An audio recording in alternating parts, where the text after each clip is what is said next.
Bom, boa tarde a todos e todas novamente. Meu nome é Jefferson Goulart, eu sou do Programa de Pós-Graduação de Arquitetura e Urbanismo da FAAC, da Unesp, Bauru. Sou responsável aqui pela condução dos trabalhos dessa mesa. Sejam bem-vindos, bem-vindas. Vou contar com o apoio do Pedro. Estamos todos orientados já e com suporte técnico. Esperamos que nada atrapalhe a nossa sessão. Nós vamos, então, dar sequência a mais uma atividade desse Enamparc. Nosso eixo temático é o número 1, políticas governamentais e práticas territoriais, conflitos e alinhamentos. Nossa mesa de hoje tem 4 trabalhos. O primeiro deles, infraestrutura urbana estatal nas cidades brasileiras, desintegração setorial e territorial, quais são os seus impactos no tecido urbano. A apresentação vai ser dividida entre o Jefferson, a Nayara e a Veridiana. Na sequência, o Célio Daroncho, transporte e mobilidade urbana, uma análise. Ainda na sequência, Alessandro e Marlon, o tema é a relevância da escala local nas estratégias de implementação dos eixos de estruturação da transformação urbana em São Paulo. E, por último, o Jonatas e a Pamela, que ainda não apareceram, cujo tema é paisagem urbana contemporânea e mobilidade, a importância do sistema de mobilidade na caracterização das localizações dos assentamentos precários nas cidades brasileiras, né? Rapidamente, só queria lembrar o seguinte, que as sessões estão sendo gravadas, como já é de conhecimento de todos, né? A gente tem o Pedro para nos auxiliar aqui na moderação, no suporte. Quero reiterar, como de hábito, que durante as exposições e as falas, todos desliguem os microfones, para a gente não ter nenhum problema. Aqueles que eventualmente tiverem algum problema de suporte em relação ao software, a orientação é que ou baixem ou atualizem a versão do Zoom, que porventura usem, né? E também que evitem abrir simultaneamente outras abas para não sobrecarregar os equipamentos, tá? Como todos também já foram orientados e sabem, todos têm franqueado a possibilidade de compartilhar a tela para a apresentação dos seus slides, né? Então, são basicamente essas orientações. Acho que a gente, então, pode começar. Como eu disse, eu vou então, alertá-los, os expositores, quando a gente tiver... São 4, em princípio, portanto, 1 hora de apresentação, 15 minutos cada um, tá? Então, eu vou fazer o seguinte, aos 12 minutos, faltando 3, portanto, eu faço aqui um alerta de que é preciso, então, encaminhar para as conclusões da apresentação, tá bom? Muito bem, nossas homenagens a essa grande referência da música popular brasileira que perdemos hoje, e vamos fazer, então, a nossa sessão em homenagem à saudosa Gal Costa. Muito bem. Jefferson, a palavra é tua. Obrigado, Tiará. Obrigado, Jefferson Goulart. Vou pedir para a Nayara colocar o nosso PowerPoint. Acho que todos estão vendo a tela, só falta por tela cheia, Nayara. Isso. Nosso trabalho é intitulado Infraestrutura Urbana Estatal nas Cidades Brasileiras, desintegração setorial, entre parênteses, integração setorial e territorial, quais seus impactos no tecido urbano. Esse texto foi produzido por nós 3 aqui, Jefferson Tavares, Nayara Ribeiro e Veridiana Maricato, que foram 2 alunas do Instituto de Arquitetura e Urbanismo de São Carlos, minhas orientandas em iniciação científica, Veridiana hoje já arquiteta formada, Nayara no seu último ano de curso, acho, né, Nayara? Provavelmente o último ano, mas foi um trabalho muito intenso, desenvolvido por 1 ano, com subsídios da Universidade de São Paulo, que buscou, pode passar para o próximo slide, que buscou avançar numa discussão do papel da infraestrutura urbana, que foi promovida pelo Estado nos últimos 30 anos, né, o Estado, o governo federal, a União, e o seu impacto no tecido urbano, né? Então, foi uma pesquisa muito aprofundada sobre mais de 3 dezenas de municípios simultaneamente, né, tentando mapear o papel que essas infraestruturas tiveram, né? Se elas, e aí a gente tem algumas perguntas, né? Se elas estavam integradas territorialmente nesses municípios, nessas cidades, se elas estavam integradas setorialmente entre si, né? Ações de urbanização de favelas, ações de saneamento, de mobilidade, de produção habitacional e de planejamento, né?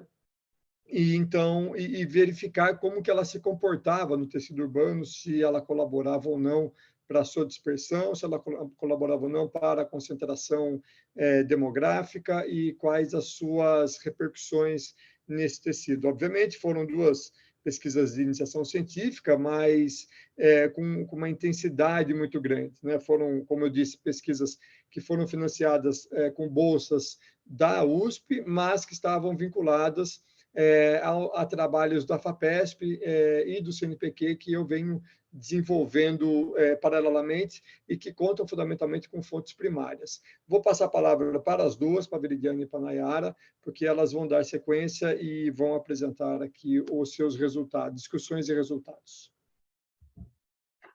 Bom, bom dia, boa tarde. Vou começar falando um pouco sobre a nossa metodologia. O material de base que a gente usou foram as planilhas disponibilizadas pelo Ministério do Desenvolvimento Regional e pelo Instituto de Pesquisas Econômicas Aplicadas. Esse material ele consistia sobre os empreendimentos realizados na cidade do Brasil nos âmbitos de urbanização, saneamento, mobilidade e habitação. Na pesquisa anterior a essa, foram analisados 2.986 empreendimentos em 777 municípios. E aí, dentre esses, para essa pesquisa, a gente selecionou 55 municípios que tivessem a presença de pelo menos 3 desses setores de ação. As análises elas ocorreram pela interpretação da localização dos empreendimentos em relação à proximidade entre eles e de eventuais interfaces setoriais. E para isso a gente também levou em conta o fator cronológico dos anos que eles foram realizados. Pode passar. Aqui é um exemplo de uma das fichas, né, que a gente produziu. Aqui é sobre Cuiabá, Mato Grosso. A gente fez essas fichas para os 55 municípios. Na esquerda tem uma imagem de satélite do município antes da primeira dessas intervenções, e do lado direito é uma imagem de satélite do município depois da última dessas intervenções, para poder produzir aí uma comparação entre eles. Embaixo está especificando cada uma das intervenções. Pode passar. Então, para começar, vou falar rapidamente sobre o PAC, que foi o Programa de Aceleração do Crescimento, criado em 2007 como estratégia política para retomar o planejamento e investimento estatal de médio e longo prazo de grandes obras de infraestrutura. Ele atuou como uma medida anticíclica frente à crise internacional de 2008 e 2009, e o PAC 2, que foi iniciado em 2011, com o aumento das ações de categorias de infraestrutura e de parcerias com o poder privado e os entes federativos. Ele foi uma estratégia econômica, social e política, porque ele capilarizou a ação estatal em diversas cidades das 5 macro-regiões do Brasil. E é importante falar que ambos os PACs auxiliaram no crescimento do PIB, na ampliação de investimentos e na redução do desemprego. Pode passar. Os eixos de organização do PAC dá para dividir entre infraestrutura logística, que significa ampliar o transporte de cargas e pessoas, integrar cadeias produtivas e aumentar a competitividade de produção nacional. A infraestrutura energética, que amplia a segurança energética e a oferta de petróleo e gás natural. A infraestrutura social urbana, que tem foco nas cidades envolvendo as dimensões social, urbana e cultural, para o desenvolvimento econômico, o bem-estar social e a garantia dos direitos. O caráter dos investimentos ele é predominantemente regional, sendo que muitos deles ocorrem em mais de um estado, e também tem o predomínio da infraestrutura regional de âmbito intermunicipal ou interestadual, ou então aquela que ela é instalada pontualmente no município, mas ela corresponde a uma função regional, como é o caso, por exemplo, de aeroportos, portos, hospitais, etc. Pode passar. Então, a partir do PAC 1, existe uma diversificação dos investimentos em infraestruturas urbanas para buscar acompanhar as novas demandas produtivas e da urbanização, e aí, dessa forma, a infraestrutura ela vai se tornando o elemento central do ordenamento territorial, e ela sintetiza também a essência do espaço urbano e regional pelos investimentos estatais. Então, ele constitui uma retomada do planejamento em cadeia nos 3 níveis federativos, com a atualização e modernização de procedimentos administrativos e institucionais. Isso com a inserção das prefeituras, dos governos de estados, dos bancos, como Caixa e BNDES, operando a concepção, o financiamento, o gerenciamento, a fiscalização e a construção de grandes obras. Já o PAC 2, a infraestrutura ela é reorganizada por novos eixos, que são os transportes, energia, cidade melhor, Minha Casa Minha Vida, água e luz para todos, seguindo, então, uma tendência de aumentar as divisões funcionais pelas especialidades de atendimento. E é importante ressaltar também que isso foi um período de euforia para as prefeituras, porque houveram as inovações projetuais, articulação entre planos e projetos, e com o aumento de arrecadações, houve também uma maior capacidade de contrapartida, de endividamento público e, portanto, de financiamento de novas obras que eram complementares às que já estavam previstas. Pode trocar. Então, para finalizar aqui sobre o PAC, a infraestrutura como peça-chave desse processo, porque ela reúne os principais investimentos que produzem as cidades brasileiras. Então, aqui tem uma retomada da ideia do Brasil de grandes obras, operacionalizando tecnicamente o setor produtivo, as cidades, o meio ambiente e as pessoas. Então, ele reúne aqui uma visão tecnicista, uma agenda política democrática, uma abordagem territorialmente pulverizada, e ele permite a transformação das cidades por infraestruturas de escala nacional, regional, metropolitana e local. E isso tudo demonstra a importância da integração dessas infraestruturas, que foi possibilitada pelo PAC, ainda que parcialmente, para que elas consigam acompanhar a integração territorial e setorial. Pode passar. Bom, então, no âmbito urbano, é importante uma análise dos resultados desses programas para levantar as primeiras hipóteses sobre os seus efeitos após suas implantações. E, nesse sentido, a pesquisa proporcionou algumas conclusões que serão exemplificadas caso a caso, com imagens que foram elaboradas durante a pesquisa. Então, imagens que espacializam essas ações nos municípios e que foram utilizadas para enxergar e analisar esses efeitos. Então, a maior parte dos programas, planos e projetos que foram derivados do PAC ou do programa Minha Casa Minha Vida não foi proposta com objetivo intersetorial. E dentre os empreendimentos analisados, de fato, não se evidencia uma hegemonia dessa integração, mas é possível destacar que alguns setores e ações proporcionaram essa integração pela sua natureza.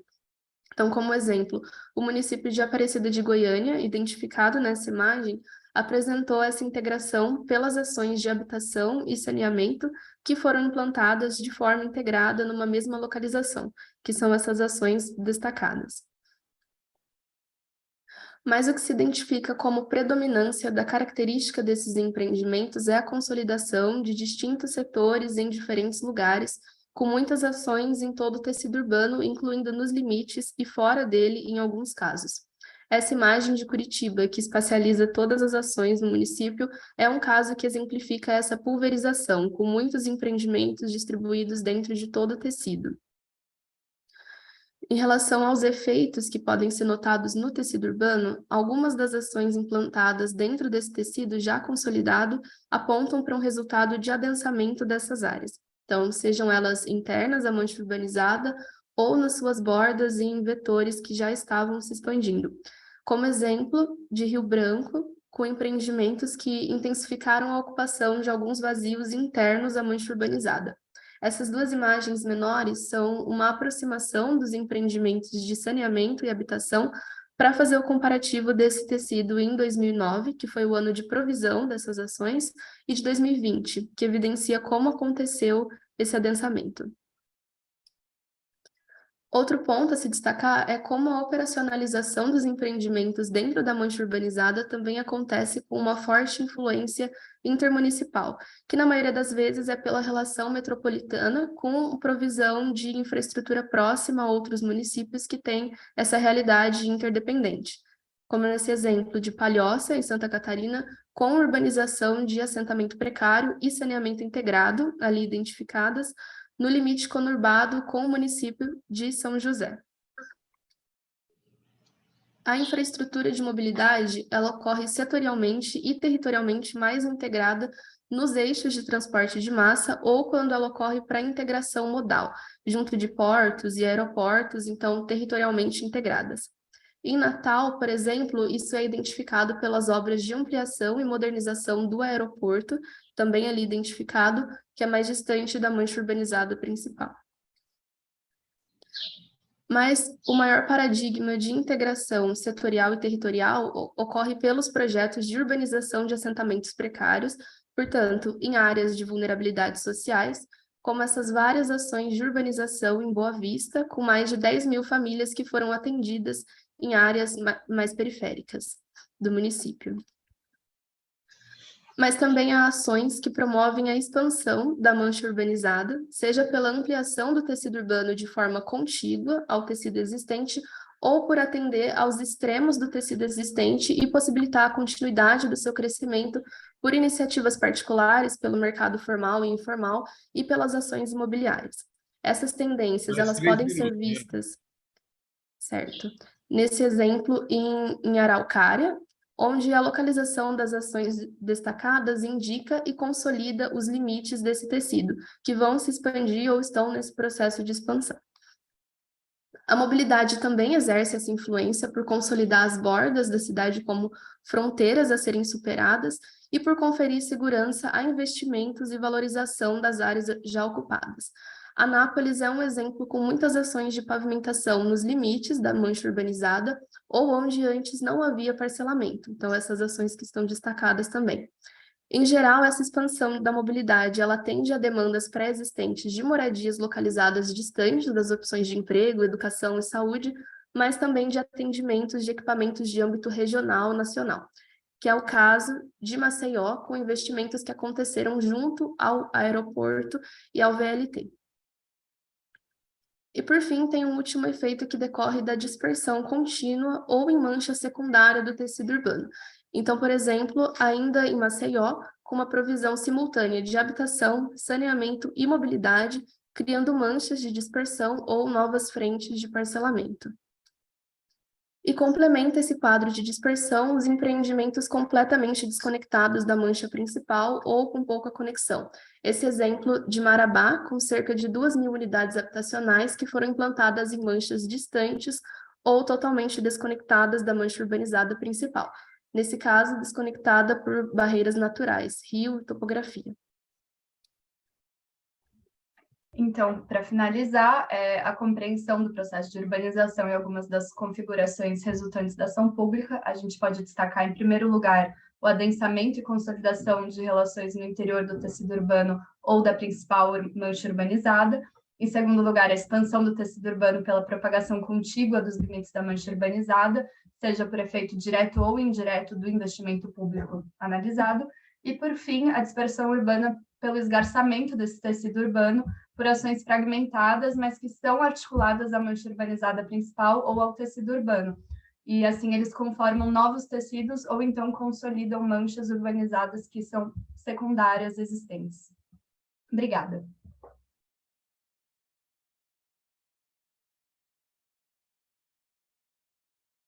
Muito bem, pontualmente nos 15 minutos. Que pontualidade, hein? Obrigado pela exposição provocativa. Nossa ordem agora é o Célio, que vai apresentar o trabalho Transporte e Mobilidade Urbana, uma análise.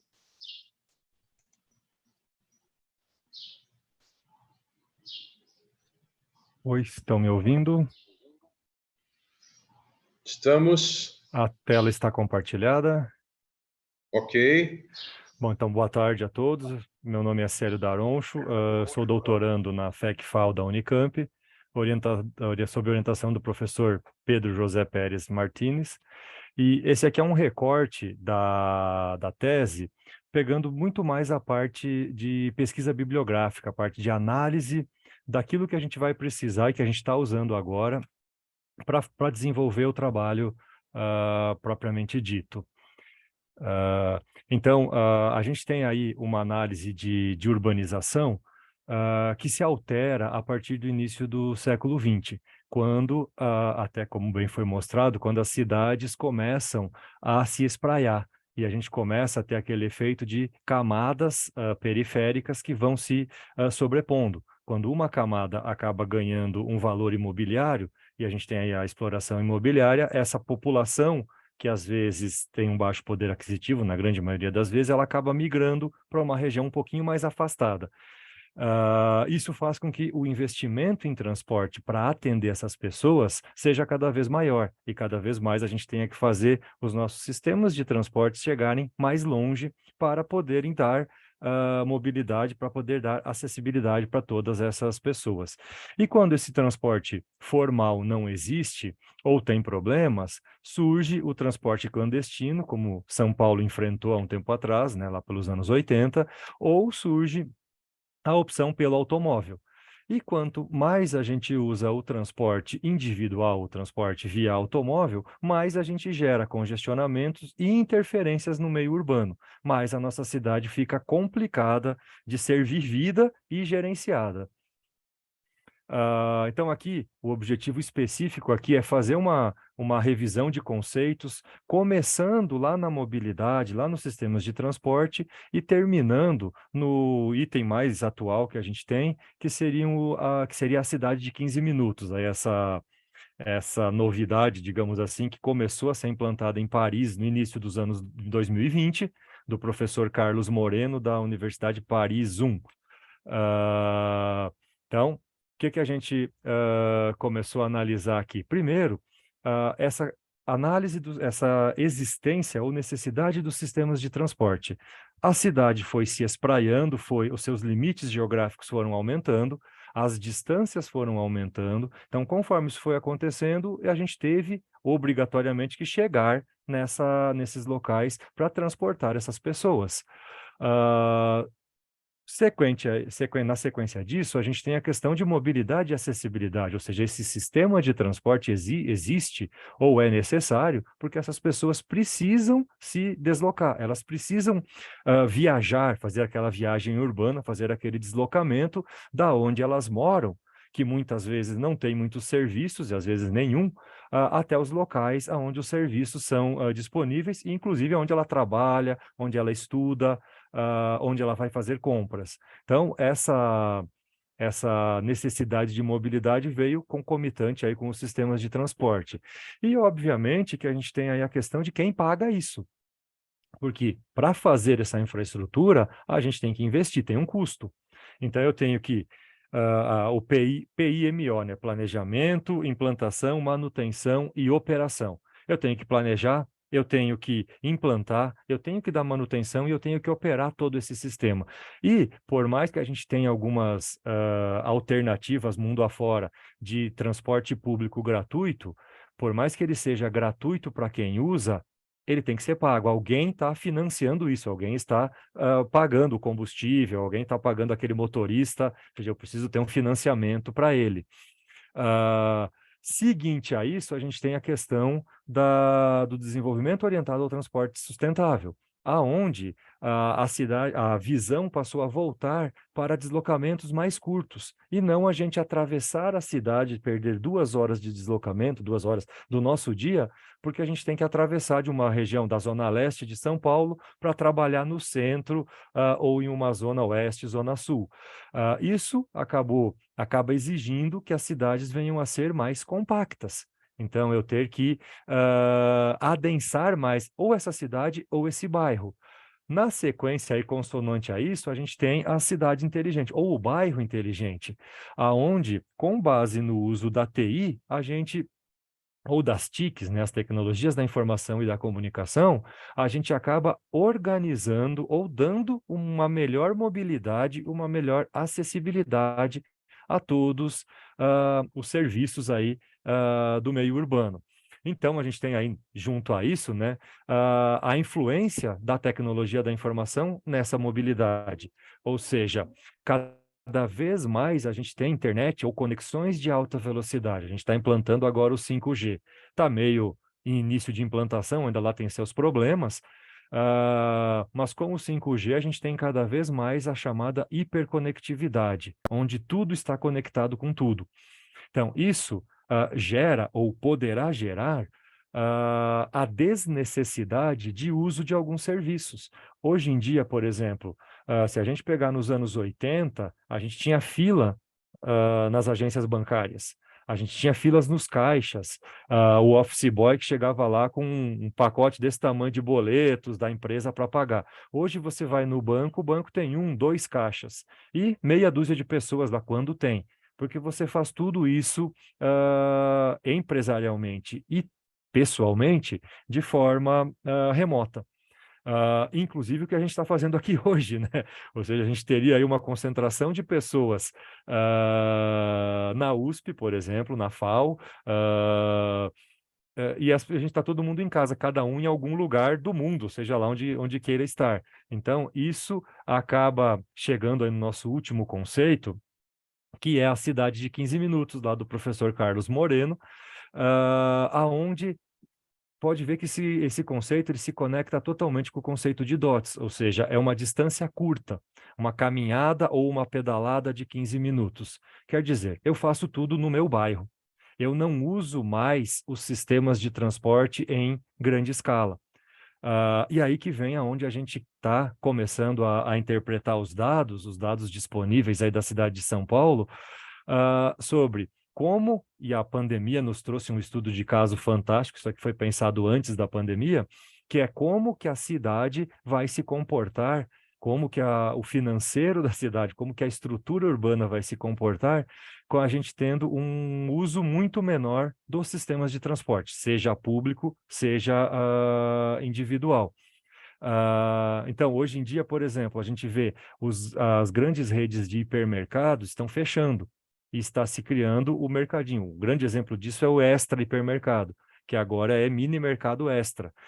Então, se percebeu que as pessoas não querem mais atravessar a cidade e entrar num empreendimento gigante. Elas querem resolver o seu problema do dia a dia de uma forma mais simples. Então, essa ligação toda, ela acaba voltando no processo inicial, que é, vamos voltar a fazer deslocamentos curtos, deslocamentos em pequena escala. Juntando esses conceitos, a gente tem aí na esquerda uma ilustração do WR Brasil sobre DOTS, ou seja, eu tenho um transporte coletivo que faz o acesso em grande escala para tudo aquilo que eu tenho, ou na minha cidade ou no meu bairro. Uma gestão correta do automóvel, priorização do transporte a pé ou de bicicleta, e uma densidade mais organizada, um melhor uso do solo, um uso misto do solo. E à direita a gente pode ver a previsão de inversão da pirâmide de transporte, aonde hoje a gente tem a caminhabilidade, ou a caminhada, o andar a pé no topo, e ela está, segundo a pirâmide, ela está de cabeça para baixo para manter a relação, mas a gente colocaria os carros no topo dessa pirâmide, sendo pouco ou nada usado, que é o que em alguns locais, em algumas cidades europeias, a gente já tem, onde os carros são muito pouco utilizados e se faz tudo de bicicleta ou a pé.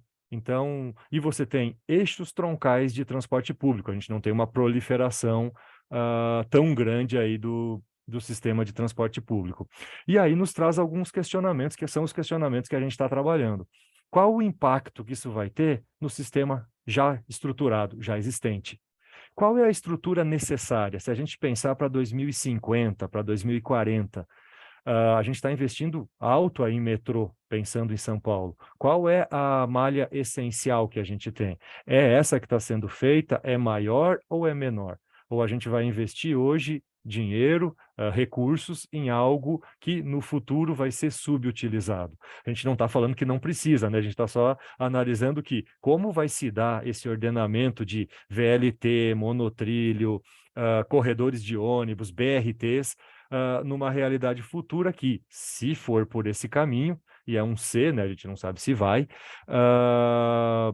acabar sendo ou tendendo a ser subutilizado. Um outro detalhe é a nossa infraestrutura. A gente, como um país subdesenvolvido, nós temos estrutura de TI para aguentar tudo isso, para suportar toda essa situação, essa é a parte interessante que a pandemia mostrou que parece que a gente não está tão ruim assim. A gente conseguiu aí ir para o home office, homeschool e trabalhar isso, essa situação de uma forma bem interessante. Momentaneamente, as nossas considerações são que nós temos essa evolução aí de conceitos, e para eu criar essa cidade mais sustentável, para eu criar essa cidade mais amigável, para eu criar essa cidade mais interessante, digamos assim, de ser vivida, porque a gente vive, para quem mora em São Paulo, a gente vive numa cidade totalmente caótica. Então, para você organizar essa cidade de uma forma interessante, eu posso ter a necessidade de alterar os meus investimentos em transporte. E aí fica o grande dilema, né? O que a gente vai fazer com tudo aquilo que a gente está implementando, se realmente em pouco tempo, na verdade a gente demorou para fazer essas implantações, se em pouco tempo a gente acabar migrando aí a nossa forma de deslocamento no meio urbano. As nossas principais bibliografias aí que a gente tem, agradeço aí a atenção de todos.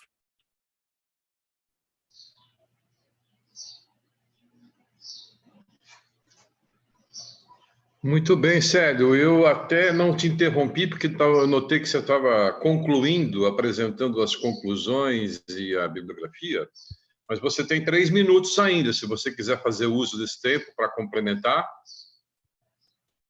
Posso... Deixa eu compartilhar de novo aqui. Opa.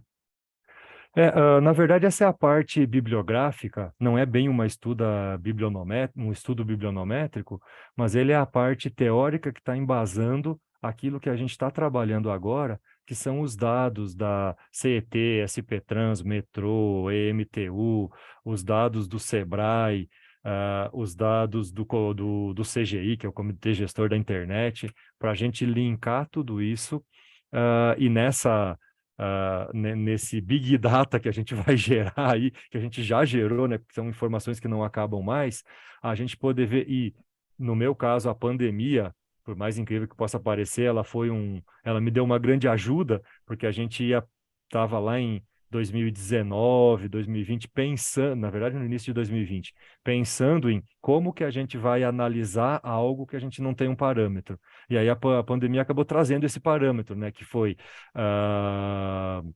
ela obrigou a gente a ir para o home 3 pontinhos, né? Seja o homeschool, seja o home office, seja o home acadêmico aqui, né? Porque os congressos, os eventos. Então, a gente tem uma base aí, uma pesquisa de campo grande com 5.000 e poucas respostas feitas numa amostra controlada sobre as perspectivas das pessoas, sobre a perspectiva das pessoas quanto ao uso ou não disso, e quanto ao que elas acham e como elas estão vivenciando essa questão de usar menos o sistema de transporte e usar mais a vida local, a vida no bairro. Então, eu teria uma alteração muito grande na minha infraestrutura urbana, porque agora o bairro volta a ser aquilo que a gente tinha aqui nos anos 60, né? O bairro volta a ter vida, e a vida ser gerenciada pelo bairro, e eu fazer a ligação, a conexão com a cidade, que é como, para quem é mais jovem há mais tempo, aí, né, antigamente as pessoas que moravam nos bairros não tão periféricos, quando iam para o centro, elas falavam, né, eu vou para a cidade. Então a gente acaba tendo esse retorno desse conceito, ou seja, eu faço toda a minha vida no bairro, e a hora que eu preciso, eu me desloco ou para outro bairro ou para o centro da cidade. Só que isso vai gerar ou tende a gerar um impacto muito grande na organização e dinâmica geral do meio urbano, né? Porque a gente fez aí um investimento grande para uma cidade que talvez não tenhamos mais em um espaço não muito grande de tempo. Mas era basicamente isso, gente. Muito obrigado.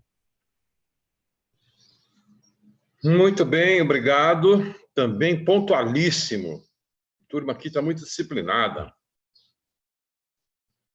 Precisaria nem de coordenador, a autogestão resolveria todos os nossos problemas.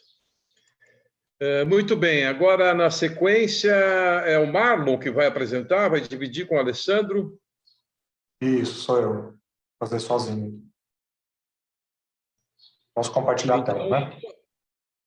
Por favor. Sério, o seu slide continua na minha tela ainda, por favor.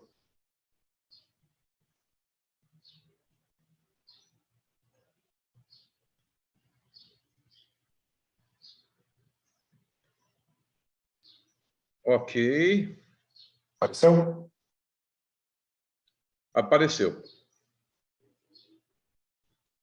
Tá, bom. Então, esse é um artigo que foi escrito por mim e pelo Alessandro. Somos ambos alunos de doutorado da FAUSP. Ele estuda os sistemas de transporte de ônibus metropolitano e o foco da minha pesquisa são os instrumentos urbanísticos.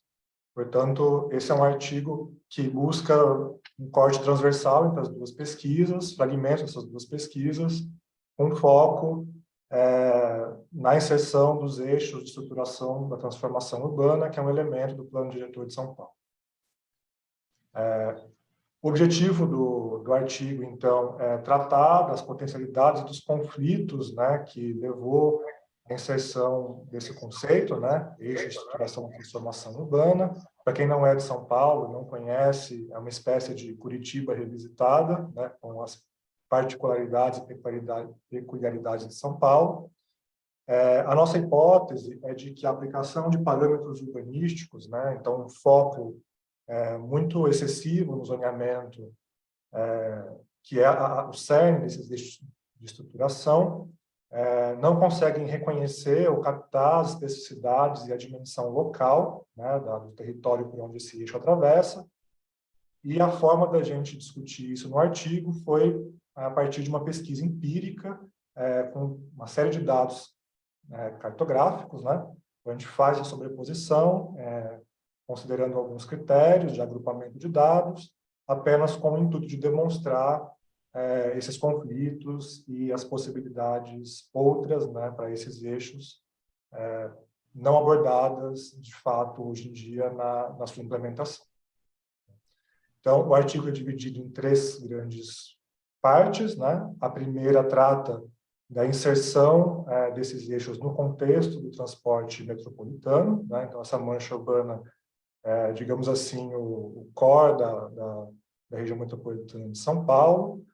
Dá para ver em cinza, né, a demarcação desses eixos, delimitados, portanto, no município de São Paulo, né, essa linha tracejada em preto mais escura, e esses eixos eles seguem, né, como dá para ver, os principais modais de transporte público de alta capacidade: trem, metrô, monotrilho e o sistema de ônibus existente e corredores previstos, né? O nosso foco de análise foi esse eixo que está aqui colocado, um eixo que vai em direção oeste da cidade de São Paulo, né, até saindo da área central e chegando até o limite aqui com outros municípios da região oeste. E nossa escolha se pautou justamente por esse ser um eixo que atravessa condições de estruturação do tecido urbano bastante diversas, né? Só de forma bem resumida, né, esse é o critério que o plano diretor demarca para sinalização desses eixos, né? Então, quadras num raio determinado a partir das estações de transporte público de massa ou faixas ao longo de corredores de ônibus, né? É um critério bastante pragmático que depois se replica no zoneamento municipal, com nomes específicos, né? Então, o que é eixo de estruturação e transformação urbana passa a virar a zona de estruturação da transformação urbana existente, no caso dos sistemas que já estão em obras ou operando, ou previstos naqueles casos onde o sistema ou a linha ainda será implantado. Basicamente, o eixo é isso.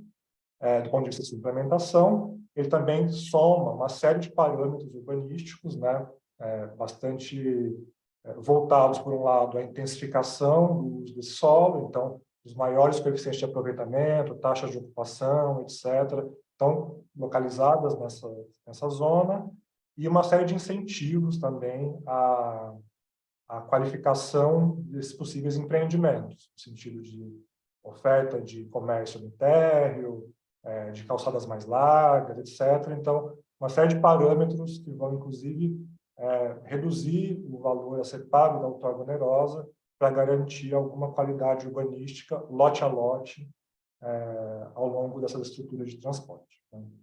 Então, uma interpretação com bastante foco no zoneamento do tema do desenvolvimento orientado pelo transporte aqui em São Paulo. Após essa contextualização, né, a segunda parte do artigo tenta abordar, então, esse eixo específico, né, que vai ali do centro em direção à Zona Oeste. Nós dividimos, então, esse trecho em 3 grandes áreas, né? A primeira é chamada Rebouças Consolação, Francisco Morato e Carlos Lacerda. Então, dando um zoom aqui nessa demarcação, né? Então, a primeira vai aqui justamente da área central, do centro histórico, até as proximidades da Avenida Faria Lima. O segundo, da Marginal Pinheiros, até aqui próximo ao terminal do Campo Limpo. E um quarto trecho que vai aqui do Campo Limpo até próximo à estação da linha Lilás, aqui no Capão Redondo, né? Então, são 3 trechos bastante distintos entre si, no qual a gente faz análises a partir da sobreposição de dados públicos, né, fornecidos pelo município. Algumas coisas que são comuns, né, mas que já denotam uma diferenciação desse território, foram demarcadas também nesse momento no artigo. Por exemplo, a implementação de alinhamentos viários, né, alargamento de vias, que tem uma relação direta com a implementação dessas estruturas de transporte, sobretudo de ônibus, né? Então, dá para ver aqui que os 2 primeiros trechos têm uma predominância de alinhamentos viários implantados ao longo das décadas de 50 e 70, já denota tecido urbano mais consolidado, e o trecho final, mais periférico, tem uma lei aprovada em 2014, que prevê a expansão de um corredor de ônibus, né, aqui nesse trecho, com uma série de impactos que eu vou discutir mais adiante. Já demonstra um pouco como que a implementação, né, pelo menos do ponto de vista do sistema viário, que é o suporte a essas infraestruturas, dialogam ou não com o tecido urbano demarcado pelos eixos de transformação. Um segundo dado, ainda que bastante desatualizado, que é com base no censo de 2010, é esse indicador desenhado pelo SEAD, né, que é o Índice Paulista de Vulnerabilidade Social, que soma uma série de dados do censo e demarcam os territórios de maior vulnerabilidade. Apesar dessa desatualização, o padrão que a gente enxerga hoje não é tão diferente disso, né? Então, um primeiro trecho bastante consolidado, de altíssima renda, um trecho intermediário e uma região periférica com uma série de problemas e de demandas de qualificação e estruturação do tecido urbano. Isso se reflete um pouco na organização das macroáreas do Plano Diretor Estratégico de São Paulo. Então, o primeiro trecho está incluído numa macroárea de urbanização consolidada, o segundo numa macroárea de consolidação da urbanização e o terceiro numa macroárea de redução da vulnerabilidade. Justamente para diferenciar, né, esses 3 territórios, o artigo faz uma terceira aproximação, né, aqui demarcada nesses três retângulos, pegando, então, essas 3 condições de organização do tecido urbano, né? Então, a primeira, aqui... só mostrando antes, né, do ponto de vista do zoneamento, os 2 primeiros trechos têm esses eixos já ativados, né, na qual o mercado imobiliário já aparece com bastante força, né, sobretudo aqui na Rebouças e aqui no entorno do metrô Butantã, e um trecho final, que é um trecho ainda previsto, né, um trecho cujos parâmetros benéficos, né, mais permissivos desse eixo de estruturação, só vai ser ativado a partir do momento que as obras de implementação desse corredor forem licenciadas. Então, a terceira parte, né, desse artigo trata justamente dessa leitura e da aproximação de escala local, que para dar conta aqui, né, do tamanho do artigo, etc., nós selecionamos, né, recortamos três temas, né, um ligado ao meio físico e ambiental, o outro à morfologia e uso do solo, e um terceiro dedicado às tipologias e à precariedade urbana. A gente acha que esses três temas, ainda que não encerrem as questões da área, eles conseguem expressar essa relação entre instrumento, sistema de transporte e tecido urbano. Então, o primeiro trecho, Rebouças Consolação, tem uma descrição, né, uma análise de cada um desses trechos no artigo, vou passar muito rapidamente. Essa primeira, então, é uma área bastante consolidada, né, está de frente a uma zona exclusivamente residencial, e é uma área que tem passado por um processo muito intenso de verticalização desde a aprovação do Plano Diretor de 2014 e do zoneamento em 2016. A nossa percepção é de que se trata de apesar de não ser uma operação urbana, é uma área que tem um volume de transformação e um ritmo de adesão no mercado imobiliário que poderia ser caracterizada como tal, né? Tem, por um lado, uma linha de metrô que atravessa, né, bem recente, a linha 4 amarela, o corredor de ônibus, então tem um conjunto de infraestruturas públicas, né, de promoção pública, depois benefícios urbanísticos também de promoção pública, no caso do município, e contrapartidas, digamos assim, bastante tímidas, né? Justamente porque se trata de uma área de incentivo à intensificação do uso do solo e não de captura da valorização imobiliária, como se poderia imaginar. Uma área, então, portanto, bastante consolidada, apesar do grande maciço arbóreo que existe aqui na zona exclusivamente residencial, é uma área com baixa oferta de áreas verdes, né? Apesar do grande movimento e da intensa verticalização. Uma das propostas do eixo é justamente abrir pequenos espaços ao longo dos lotes, mas isso não configura, de fato, grandes áreas, parques ou áreas livres, justamente nessa área que é bastante consolidada, né? Então, dá para ver isso um pouco aqui na morfologia e no uso do solo, né? As quadras já bastante delimitadas e uma predominância de uso misto, né? Sobretudo aqui nas áreas demarcadas pelo eixo. Desde quando a gente fez esse mapa, que já foi em 2018 para cá, provavelmente esse mapa já mudou. É uma área que tem um processo de transformação bastante intenso, como eu disse, assim como esse de verticalização, né? Toda essa frente aqui já está bem mais vertical do que a gente consegue enxergar hoje.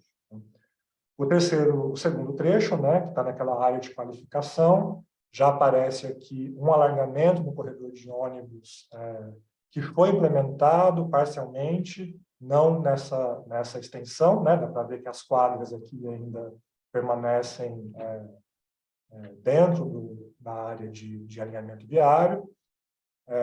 Esse alinhamento impacta, né, alguns lotes de comércio local que estão lá colocados. A gente vê também uma morfologia urbana bastante distinta da anterior, né, que mistura lotes de menor porte com lotes maiores, alguns em processo de transformação de uso do solo, como essas áreas de uso industrial. Já a ocorrência de algumas áreas de precariedade urbana, né, que não apareceram no primeiro recorte. E o terceiro, né, um tecido já bastante periférico, uma irregularidade bastante alta, né, no desenho das quadras, né, trata-se de uma área já bastante acidentada, uma certa descontinuidade do sistema viário, e que esse alinhamento viário previsto em 2014 dialoga muito pouco, né? E mais do que isso, né, esse alinhamento, isso é muito recorrente na periferia paulistana, né? São os grandes vetores de conexão centro-periferia, que estão localizados, em geral, no fundo de vale, próximo aos cursos hídricos, que são áreas que também concentram áreas de risco e moradia irregular, né? Esse alinhamento viário, então, passa meio ao largo desses problemas, né, resolvendo setorialmente a questão de transporte, né? Dá para ver aqui demarcado mais escuro a quantidade de desapropriação ou remoção derivada da implementação desse possível corredor, e de como isso dialoga pouco com a estrutura existente, né, urbana existente.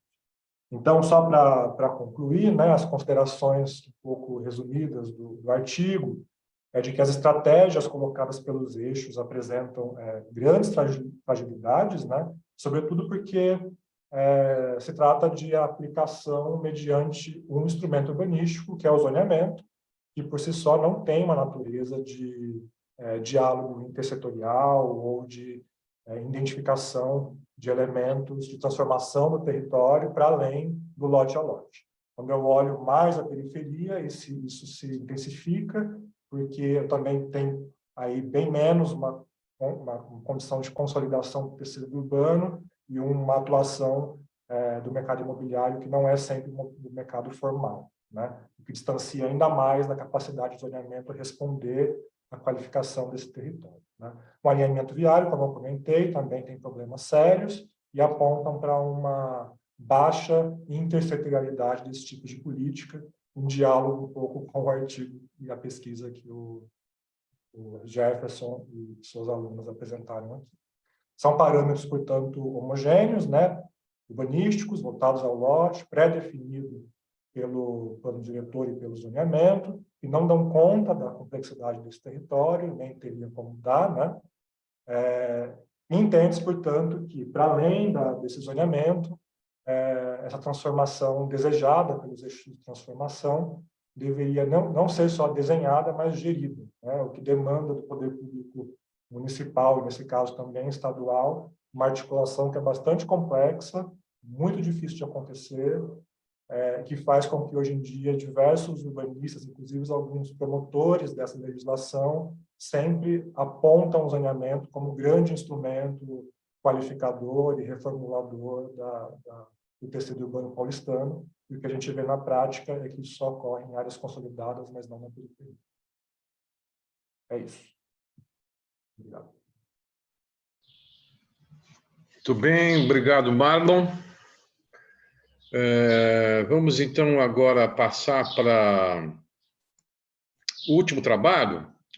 Jonatas e Pamela, vocês estão aí? Quem é que vai apresentar? Vão se dividir?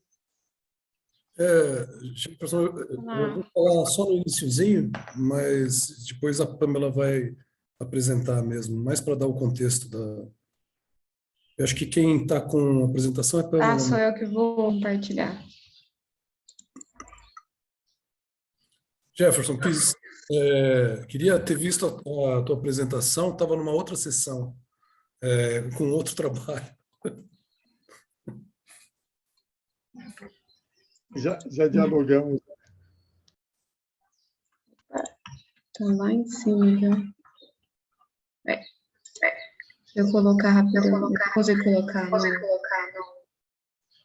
Eu não visualizo ainda. Vocês estão enxergando? Não foi? Ainda não. Não. Ah, tá. Your screen share is downloading. Ah, tá. Ok, agora sim. Deixa eu consigo como que visualizar. Isso, uma tela cheia. Mas eu consigo. Senão a gente tá apresentando assim mesmo.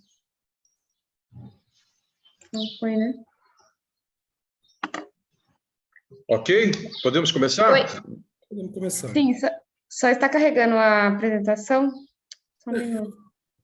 Eu vou iniciar, né? Na verdade, a ideia desse trabalho, dessa apresentação, ela está baseada num produto feito pela iniciação científica que a Pamela fez ao longo do último ano, né? Mas ela está atrelada a uma pesquisa maior, né? Que é a pesquisa que eu venho conduzindo desde 2016 e que eu quero só colocar o contexto dela para que vocês entendam um pouco a escolha dos estudos de casos aqui, né? Que são 3 cidades. Em 2016, a gente fez um levantamento grande em 166 cidades, tentando espacializar os dados que vinham do IBGE 2010, de renda do representante do domicílio, não da média do domicílio. E a gente fez isso para 166 cidades e conseguiu achar alguns padrões de distribuições bastante distintos, né? E a partir de então, a gente começou a tentar entender a relação entre o processo de transformação nos últimos 10 anos, achando que a gente ia ter o IBGE de 2020, né? Vai chegar um pouco atrasado, né? Mas o que aconteceu nesses últimos 10 anos, 15 anos no território das cidades brasileiras? A gente mapeou tanto as transformações das quadras, né, como as transformações das vias, né? E essa transformação nos interessava compreender porque a gente queria entender a relação entre a localização dos assentamentos precários e como é que mudou a característica dessas localizações dos assentamentos precários nas cidades. Em função do quê? Em função de um melhor transporte, de um pior transporte, de uma mobilidade maior, de uma mobilidade menor, de uma relação de centralidades distintas que surgiram, né? São vários layers para ler isso, né? Para onde o mercado atuou e transformou a cidade, para onde a necessidade fez com que novas áreas informais surgissem, enfim, compreender esse processo onde se deu a transformação, né? Para entender como essa mudança, né, desse dado, né, o representante do domicílio, né, e a distribuição espacial na cidade poderia ser lido. O trabalho da Pamela, ela pega 3 cidades, cada uma delas representa um dos padrões, né, e cruza uma série de dados que ela vai contar para vocês, né? Tem uma relação com mobilidade e transporte, porque a gente vem investigando o quanto isso afeta naquela distribuição dos padrões de renda, que nem sempre dão o desenho clássico de baixas rendas nas bordas, né, e aumentando as rendas, chegando junto a uma determinada área, né? Nem sempre isso acontece, né? Por isso que se chegou a esses 3 padrões. Mas aqui a apresentação é tratar um pouquinho do que foi o esforço desse cruzamento dessas várias informações em 3 cidades, né, em que a Pamela vai apresentar para vocês. Bom, vamos lá. Bom, sobre o método do levantamento das transformações, a princípio, todos os limites municipais, hidrografia, foram tirados do IBGE e das quadras do Quapá. A gente fez a leitura dos dados e o levantamento das transformações na escala da quadra, então, da edificação na escala da quadra, depois do viário, e do viário, a princípio era só as transformações do viário, então do viário eu encontrei que ali às vezes passava um BRT, né, então, ou um transporte de alta capacidade, né, e aí do viário partiu para transportes, né, então a transformação dos transportes, a centralidade das cidades, e os assentamentos precários. Tudo isso, e as transformações, elas foram colocadas num período de tempo de 2006 a 2021, então 15 anos. E depois, o cruzamento dessas informações para entender se elas estavam relacionadas ou não, né, se a gente poderia tirar alguma conclusão dessa relação, e entender também se tinha algum padrão e fazer a análise desses dados, né. Bom, primeira cidade que eu vou falar é sobre Belém. Então, eu separei primeiro sobre o tipo de transformação de transporte e depois vou falar transformações das quadras. Então, o tipo de transformação, a gente percebe que em Belém a gente tem maior tipo de transformação no sistema viário, né, do que no sistema de alta capacidade. Porém, a gente tem a implementação do BRT, que é esse eixo que perpassa, né, norte a sul. A gente tem grandes extensões de assentamentos precários, porém, ainda está defasado esse dado, porque tem poucas informações sobre ele. Eu acho que a última informação também é 2007, 2010, e aí tive que recorrer também aos aglomerados subnormais, porque também não achava muitas coisas sobre os assentamentos precários. E, então, tem grandes extensões, né, dos assentamentos por todo o território. Então, as transformações, muitas vezes, elas estão associadas aos assentamentos precários, né? E também as centralidades. Então, muitas vezes as centralidades, por conta dos assentamentos precários serem grandes, né, tá por todo o território, as centralidades estão dentro dos assentamentos precários. Aí, em relação à transformação das quadras, a gente percebe que a maioria das quadras também tem um padrão de seguir, principalmente o BRT, que é esse eixo norte-sul. Então, elas estão bem associadas às transformações do viário também, ao longo do território, e também temos transformações dentro dos assentamentos precários. Acontece assim, não tem um padrão tão fora nem tão dentro, né, dos assentamentos precários na cidade toda. E as centralidades são mais lineares e geralmente estão mais associadas também às transformações do viário, como a gente pode ver aqui no mapa. Em relação à Fortaleza, a gente tem o maior tipo de diferentes modais de transformação, né, do transporte. A gente tem o VLT, o trem, o BRT e a transformação só do sistema viário. A gente tem a transformação de transporte de alta capacidade chegando nos assentamentos precários, como aqui a noroeste da cidade, há um longo eixo de viário também, perpassando por esse assentamento precário aqui, por exemplo, a oeste. Mas a gente tem os demais eixos passando pontualmente pelos assentamentos precários. E a centralidade em Fortaleza, ela é considerada pela própria prefeitura, então eu não tive que procurar a centralidade, porque as outras cidades, cada cidade considera uma coisa, e a centralidade muitas vezes não é dita pela própria prefeitura ou pelo zoneamento. Então eu tive que, por exemplo, procurar eixos de comércio e serviço para Belém, mas para Fortaleza a prefeitura já considera as centralidades. Aí, em relação às transformações das vias e das quadras, a gente também tem transformações dentro dos assentamentos precários, mas a gente tem uma distribuição muito grande fora dos assentamentos.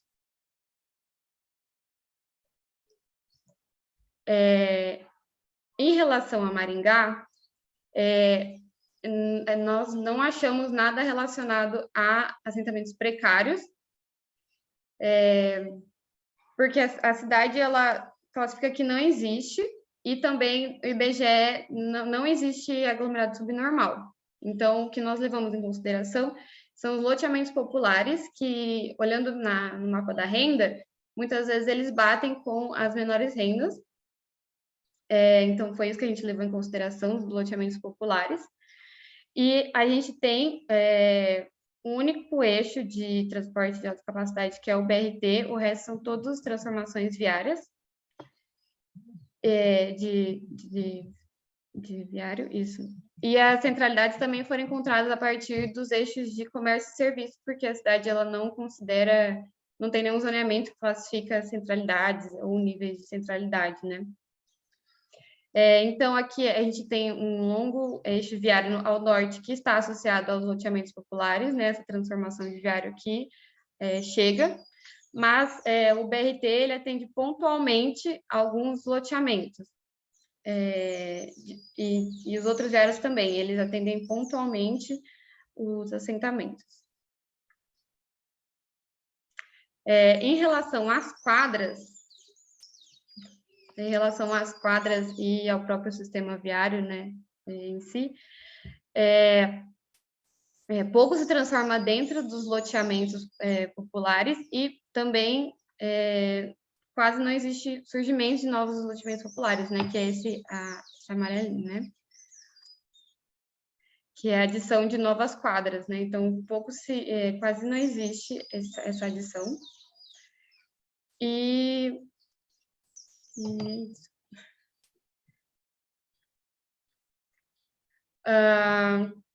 sobre o que a gente pôde observar, né, sobre as transformações do transporte associadas aos assentamentos precários e as transformações das cidades.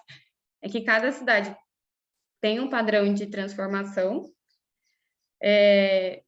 difere bastante, né? Isso pode ser por conta da distribuição de renda ou não, não dá para se afirmar exatamente. É possível entender que muitas vezes as transformações de transporte estão relacionadas às transformações dos assentamentos precários e também das cidades, mas não é a sua implementação, né? Então, a implementação da transformação do transporte de média capacidade, alta capacidade, depende de vários fatores. Ela existe, mas sua implementação depende de vários fatores. Mas, pelo método, a gente consegue relacionar a centralidade, o assentamento precário, a transformações da cidade. E aí, para entender se um foi causa ou consequência do outro, então, se o viário ou o transporte transformou aquele assentamento ou não, isso dependeria também de analisar pequenos períodos de tempo, né, e cada transformação de cada viário, e não, no geral, para concluir isso, né? Acho que é isso.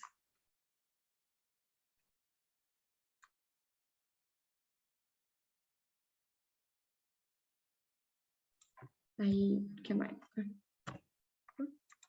Aí, a bibliografia. Isso.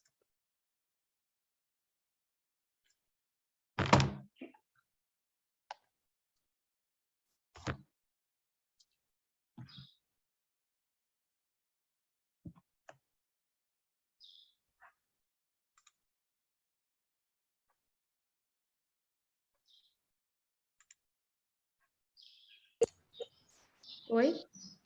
Pode descompartilhar. Ah, tá. É que eu não sei se tinha travado para mim.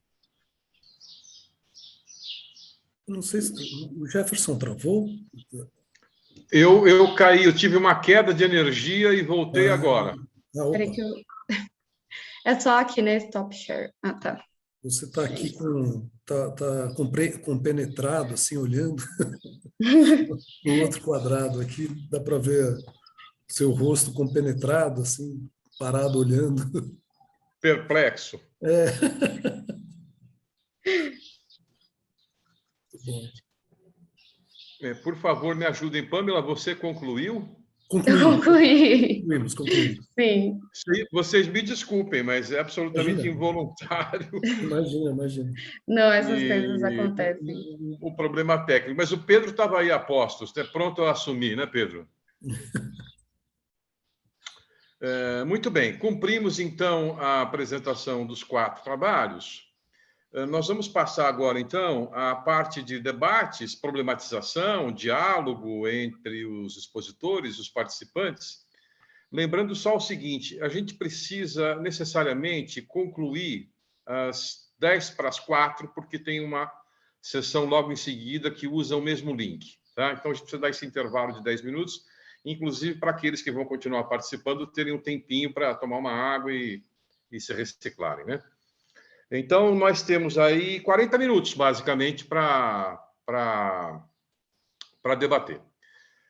Pergunto inicialmente, se os colegas têm alguém que gostaria de fazer alguma intervenção, alguma colocação inicial. Eu não consigo ver todos aqui, não vejo se tem alguma mãozinha levantada, aparentemente não.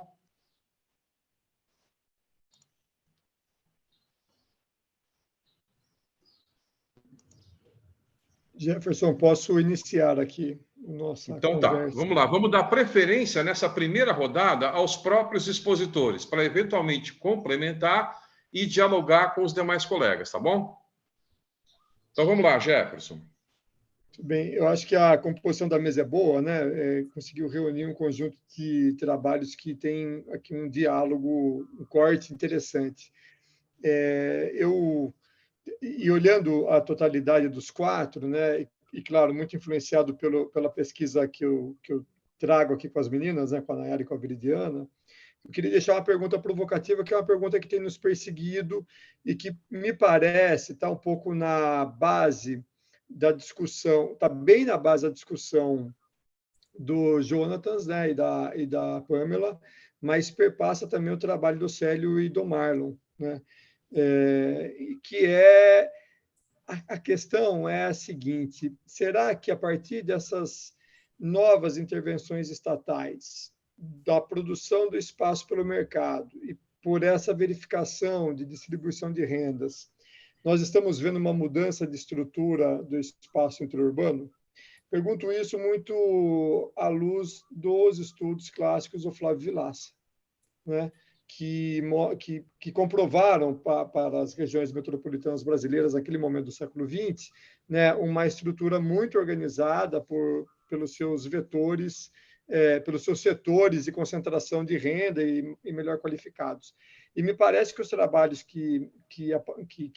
as novas pesquisas mostram que essa estrutura ela tem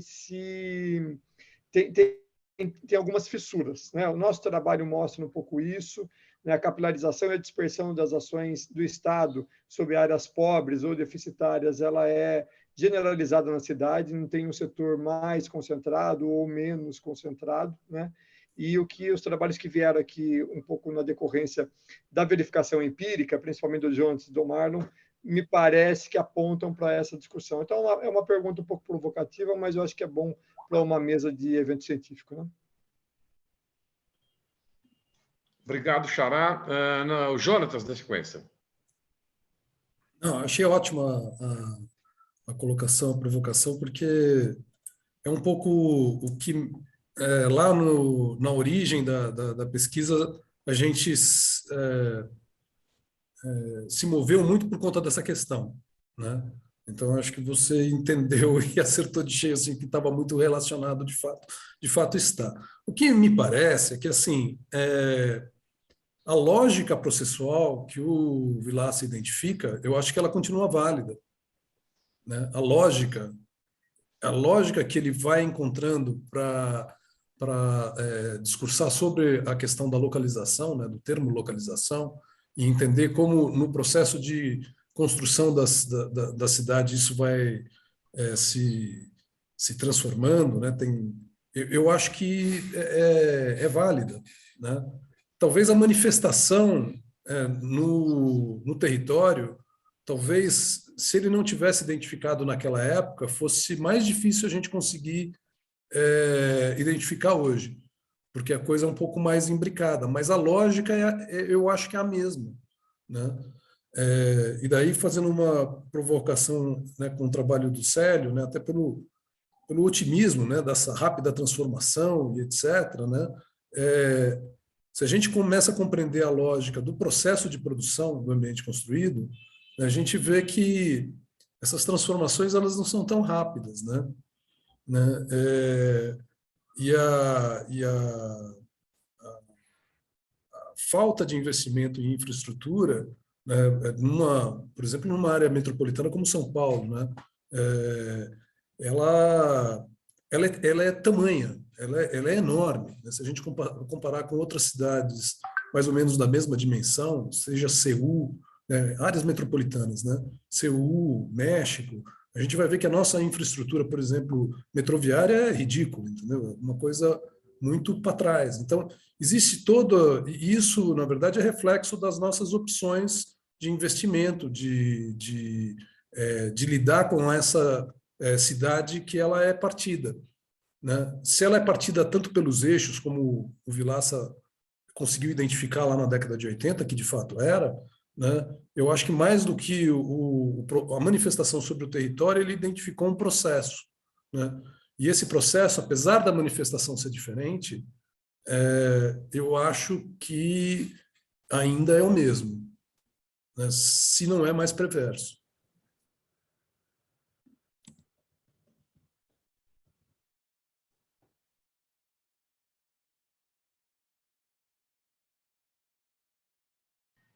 Desculpa, eu estava com o microfone cortado. Agora é a Fabiana.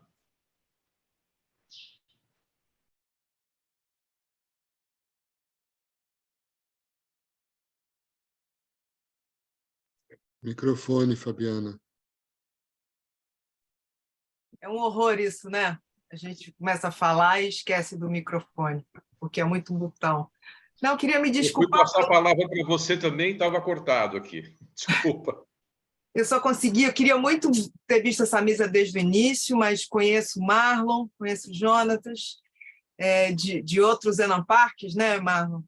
Mas eu estava, sobretudo, muito curiosa com esse último trabalho aí do Jonatas e da Pamela sobre os assentamentos precários. Ontem a gente apresentou um estudo que, basicamente, sobre as favelas do Rio de Janeiro, mas dessa última milha, que relaciona a favela com os transportes. É um assunto, assim, a mobilidade urbana para a favela é um assunto que me interessa muito. Então, o que eu não consegui entender, assim, da pesquisa de vocês, viu, Jonatas e Pamela, é assim, vocês conseguiram identificar algum padrão atrelado necessariamente à mobilidade, da localização desses assentamentos precários? Por exemplo, no Rio, na Zona Norte, que é a área que a gente tem estudado, o que a gente vê é que ela é sui generis, porque a gente teve o trem em meados do século XIX, com algumas estações e outras paradas. E aí eram chácaras, o parcelamento vai ocorrendo, né, ao longo do tempo, mas a gente vê a permanência de alguns caminhos, até por alguns equipamentos, etc., e as favelas ocupando esses espaços sobrantes das mais diversas formas. Mas, de uma forma geral, assim, elas estão sempre, assim, a gente identificou assim, ou elas estão subindo os morros, ou seja, a própria legislação induz isso, mas elas procuram a acessibilidade. Ou elas estão subindo os morros, ou elas estão em quadras que não foram ocupadas, que houve um parcelamento e elas não foram ocupadas, que é o que a gente chama da favela em quadra, da favela enclave, que ela, em geral ela está acima da cota 100, tem a favela em linha, que a gente tem chamado assim, que é a sobra da infraestrutura, então ela acontece ali embaixo do viaduto, mas também ela procura essa proximidade dos transportes, e a favela em malha, que ela é um fractal, ela uniu tudo, mas a gente, embora, né, a gente tenha esse aspecto assim, que a Zona Norte ela não se estruturou inicialmente, né, o predomínio dela não foi rodoviário, ela foi ferroviário, então essas formas são naturalmente mais estanques. Nessas cidades, eu entendi que o desenvolvimento é tudo rodoviário, o que tem um manejo mais fácil do próprio serviço do transporte. Ou seja, uma linha hoje pode passar aqui, aquela outra linha pode passar lá, ou então, né, esse vetor estruturante virou uma linha de BRT. Então, a minha pergunta para vocês é se vocês conseguem, de fato, assim, em cidades tão distintas, ter segurança assim, em cima dessas, não só em cima do acesso, ou seja, a via que dá acesso, mas do serviço de transportes.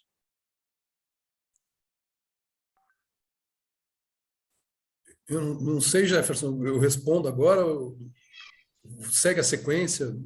Deixa eu só dar uma verificada aqui, Jonas, se eu tenho alguém...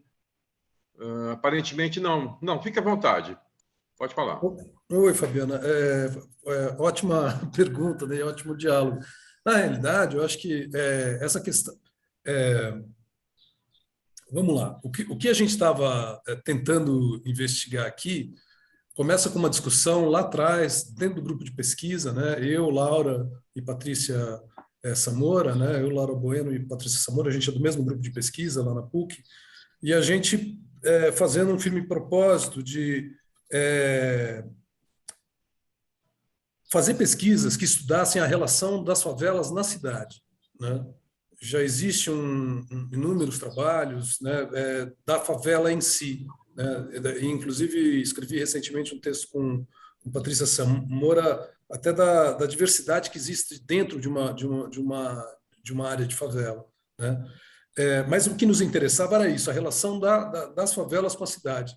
Como é que isso vem transformando? Porque as favelas ficam, né? E as infraestruturas vão chegando aos poucos, né? E às vezes elas são expulsas dos lugares, né? Como aconteceu também no Rio, na área portuária. Né? Então, isso a gente viu, acontecem as duas coisas. Então, tanto essa saída, né, das favelas de áreas com um valor de solo maior, como assim a permanência, a resistência delas, né? Como ali uma rugosidade assim, que fica... E como é que é essa relação que se dá com a cidade? Então, a ideia era essa. Daí, como a ideia não era estudar Campinas ou São Paulo ou um determinado núcleo, e sim fazer uma discussão mais geral, e você sabe, eu estou inserido dentro daquela rede do Papacel, né, do quadro do paisagismo, em que Silvio, Eugênio, Fábio vinham estudando assim, Ana Cecília, né, vinham estudando todos os centros metropolitanos, né?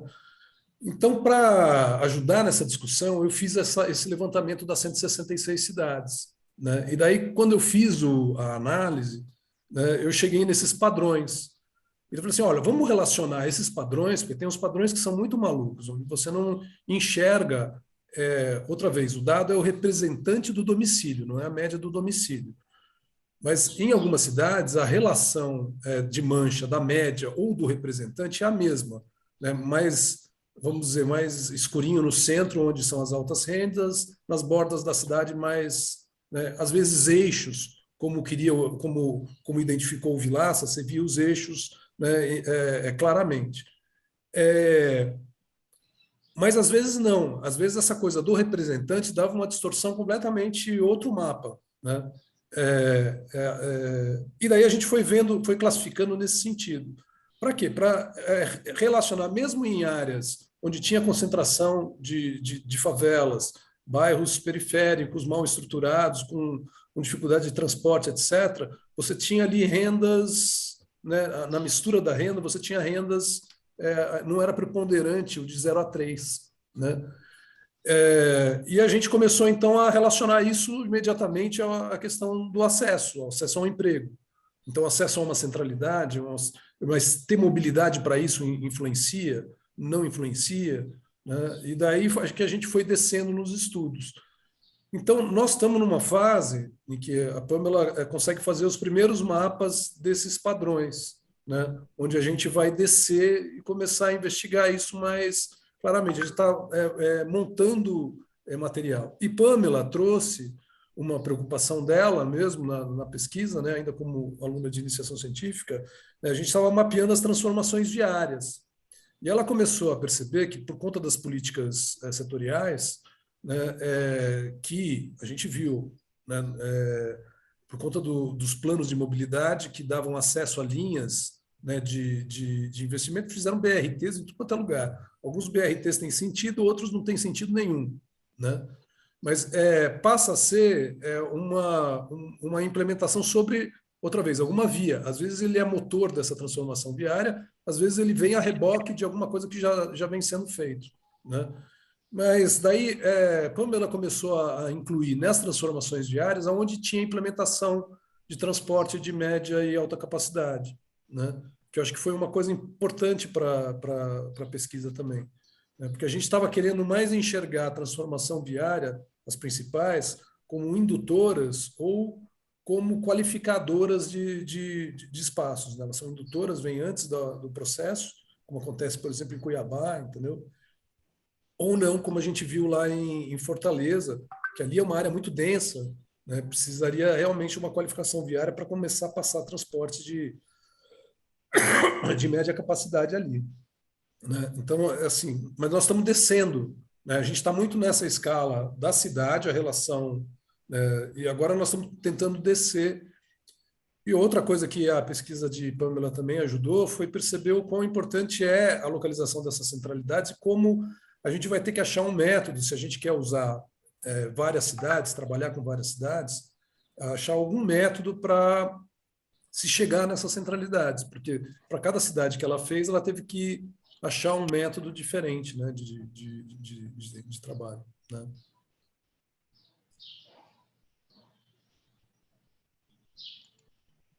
Obrigada. Porque são cidades muito diferentes, né? Muito diferentes, sim. A conformação do território é diferente, então... Obrigada. Deixa eu aproveitar aqui e dar um pitaco, já que não estou vendo ninguém com a mãozinha levantada, que Fabiana e Jonatas tocaram nessa questão da escala. E aqui foi lembrado um ícone para nós todos, que é o Vilaça, e a sua análise sobre o território intraurbano. Eu queria colocar assim, algumas questões. Primeiro, óbvio, continua atual a análise do Vilaça em relação às dinâmicas, os eixos em torno dos quais a expansão e a produção do espaço urbano se dá, particularmente nas grandes regiões metropolitanas do Brasil. A questão é, essa mesma interpretação se aplica de maneira literal a realidades não metropolitanas? Caso, por exemplo, das cidades médias, que representam e concentram 25% da população brasileira. Elas não apresentam os mesmos gargalos e não necessariamente reproduzem nos mesmos termos os padrões de segmentação e fragmentação urbana dessas grandes regiões metropolitanas. Há similaridades, mas não é a mesma coisa. E elas variam, inclusive, do ponto de vista territorial, em razão da incidência não só das políticas públicas, mas como também da natureza, da base econômica de cada uma dessas concentrações urbanas. Segunda questão é a seguinte, que eu queria levantar aqui, eu vou falar um palavrão, ninguém falou, mas eu vou falar, vamos ressuscitar. Minha casa, minha vida. A agenda de pesquisa aqui é mobilidade urbana e os efeitos da oferta de infraestrutura urbana em assentamentos precários. Me ocorre que um dos desdobramentos do PAC 1 original era o PAC Favelas, que teve uma incidência, aí sim, particularmente nas regiões metropolitanas, muito importante. Assim como o próprio Minha Casa Minha Vida, a partir de 2009. A especulação que eu queria levantar para vocês é, na verdade, colocar o problema para vocês como pesquisadores é o seguinte, dá para a gente trabalhar com a hipótese de que existe um padrão único, homogêneo, em termos de impacto, incidência de políticas urbanas, de política de infraestrutura, de mobilidade urbana, para esses territórios que foram atingidos pela implantação do Minha Casa Minha Vida? E eu estou levantando essa questão, mais especulativamente, com uma grande dose de dúvida, porque até onde se conhece da literatura, embora seja absolutamente justa a crítica de que o Minha Casa Minha Vida reproduziu, reforçou aquele padrão de segregação com alocação em áreas mais distantes, sobretudo do Minha Casa Minha Vida 1, o mesmo não se aplica para o Minha Casa Vida 2 e 3, incluindo as regiões metropolitanas.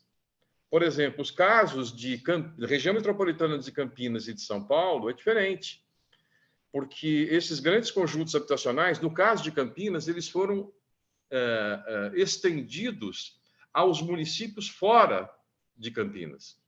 No caso da região metropolitana de São Paulo, Minha Casa Minha Vida 2 e 3, eles foram instalados preferencialmente em regiões, em territórios já razoavelmente consolidados urbanisticamente. Então, isso não nos autoriza a pensar que existe um padrão único. E, portanto, o efeito dessas políticas, obviamente, será diferente. E, por último, uma questão também, outro palavrão aqui, que apareceu muito na mesa da manhã. Plano diretor. Em que medida as ferramentas, instrumentos que nós temos disponíveis são suficientes para pensar planejamento integrado em escala metropolitana numa área de política pública que, por definição, deveria ter ou absorver esse princípio da territorialidade extramunicipal, que é o da metrópole.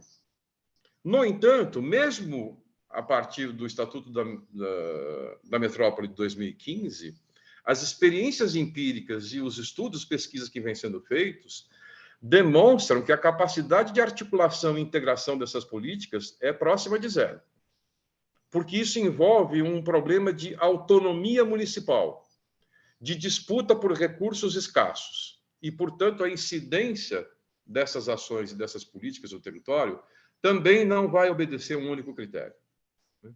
Enfim, são essas questões assim muito mais especulativas para convidados a especular junto aqui, que eu levanto para vocês que deram essa ótima contribuição para nós. Xará levantou a mão. Acho que primeiro o Jonatas, viu, Jefferson? Acho que ele levantou antes. Não, eu estou muito falante, Jefferson. Fala você, depois eu falo. Deixa eu só... eu acho que o Jefferson Goulart colocou ótimas questões. Eu acho que o debate acadêmico ele tem essa demanda de não reproduzir pensamentos hegemônicos quando eles estão fora do eixo, né? Eu acho que essas questões que o Jefferson coloca, elas são fundamentais para isso. Nas nossas pesquisas, e esse trabalho que a gente traz hoje aqui especialmente, mas ele é derivado de outras pesquisas, elas têm mostrado que ações derivadas do governo federal e que estiveram mais concentradas no PAC, no Minha Casa Minha Vida, mas não só, e que têm caráter urbanístico de intervenção no território, ou seja, impactos que qualificam o seu entorno, o seu lugar, que melhoram, que mudam a vida da pessoa, etc. Quer dizer, não é só um asfaltamento de rua, né? Eles não necessariamente estão induzindo ou exclusivamente estão induzindo essa dispersão urbana, como o Jefferson apontou aí nos exemplos de São Paulo e Campinas, do Minha Casa Minha Vida, né? Eles têm consolidado, muitas vezes, áreas já urbanizadas, né? Podem não ter a qualidade que nós gostaríamos, mas eles não são gritantemente não estão em áreas exclusivamente de expansão. Eles dialogam muito com a questão, dialogam e promovem muito uma relação regional no espaço urbano e interurbano. Isso é muito pouco falado, isso é muito pouco destacado, e isso tem sido um problema na nossa área, porque, tradicionalmente, a arquitetura e o urbanismo relegou, desde os anos 40, o debate regional aos geógrafos e economistas, e, portanto, a forma de pensar a regulação do espaço e de prover infraestrutura que demandam da ação do arquiteto urbanista raramente está pensada a partir do âmbito regional. O IBGE aponta hoje que 50% da população brasileira, ou mais, está em situação de vida regional, ou seja, tem movimentos pendulares cotidianos, né, de trabalho, educação, formação, lazer, etc., ou mora em áreas conurbadas, né? 50% da população brasileira. Isso é a IBGE que está falando, né? E as grandes ações pensadas dentro desses programas, desde 1989, que foi a pesquisa que nós fizemos, elas têm uma incidência regional muito grande no espaço urbano, mas não são pensadas desse ponto de vista, o que gera um problema muito grande, né? Só para a gente pegar um exemplo, né, e aqui passar um pouco do foco da questão ou de infraestrutura exclusivamente estatal ou de renda, o que o Marlon apresenta, por exemplo, é uma grande linha de intervenção que metade dela está na área intermunicipal, né, numa divisa municipal da Zona Oeste e região metropolitana, né, e pouco se fala disso. Né? Quer dizer, qual o impacto que isso gera? Né? Certamente, a pessoa que trabalha ao longo dessa linha não mora em São Paulo, mas usa a infraestrutura de São Paulo. Né? Ela deve morar em terras mais baratas ao redor dessa linha que estão em outro município. Né? Então, acho que esse dado que o Jefferson traz, eu acho que essa pergunta que o Jefferson traz é importante, e as pesquisas têm desconstituído um pouco pensamentos hegemônicos, de que o Estado é um grande vilão, que promove grandes dispersões, etc., etc., quando o mercado tem, muitas vezes, tem feito esse papel indistintamente das regulações ou do próprio Estado. Então, acho que esse é um dado que, para mim, tem sido mais iluminado aqui nos últimos eventos que eu tenho participado.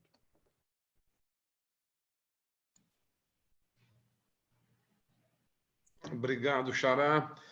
Deixa eu propor a vocês o seguinte, dá preferência aos que não falaram ainda. O Jonatas está inscrito e o Marlon não falou depois da apresentação. Então, eu vou passar o Marlon à frente, ok? Então, vamos lá, Marlon. É um comentário bastante rápido, assim, só queria retomar isso que você comentou dos instrumentos. Quais instrumentos, né? Quais outros instrumentos poderiam servir para essa realidade complexa e para levar adiante as intervenções? Existe um pouco o mito ou a busca do instrumento ainda não conhecido, né? Que vai dar conta dessa complexidade toda. Eu acho, olhando para a perspectiva de São Paulo, que a gente está muito bem servido de instrumentos urbanísticos. A cartilha do Estatuto da Cidade, o plano diretor, a forma como surgiram intersecções e muitos instrumentos a partir disso tudo, permite se fazer muita coisa. Existe uma sofisticação alta dentro disso, né? Essa sofisticação não se replica na gestão pública. Existe uma dificuldade enorme, inclusive de compreensão, mesmo dentro da Prefeitura de São Paulo, de como lidar com isso, né? Ou mesmo da forma como se aplica, né, esses instrumentos. Aí sim, quando a gente diz, por exemplo, que esse eixo, né, que vai do centro até o município vizinho, ele tem uma atuação homogênea.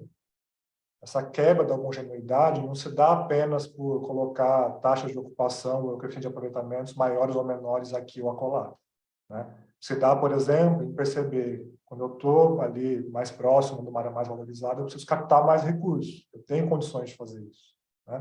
Quando eu estou numa área um pouco mais periférica, eu posso implementar e ter uma ação mais efetiva do poder público com um diálogo metropolitano que é essencial. Aquele corredor que a gente aponta, aquele último trecho, é um corredor intermunicipal, né? Então, não depende só também da atuação do município, né? Como o Jefferson bem colocou.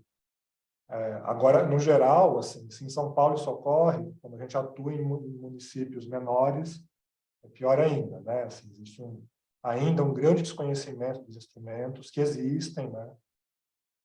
A cartilha do Estatuto da Cidade, do que é possível ser feito, a forma de captação de recursos, de como se implementa esse tipo de coisa. E aí, assim, um tema que eu acho que é central nisso, não está necessariamente no campo da arquitetura do urbanismo, mas está no campo da economia urbana, né? Entender que essa estrutura intra-urbana que o Jefferson colocou, que vem do Vilaça, ela ainda permanece e que esses nossos instrumentos todos não dão conta de reverter essa estrutura, né? Então, como lidar com as dinâmicas do mercado imobiliário, com as dinâmicas econômicas que existem e precisam ser compreendidas de uma forma mais madura pelos arquitetos, né? De mãos dadas com a economia, com outros campos que precisam compartilhar informações e estratégias, né? É isso.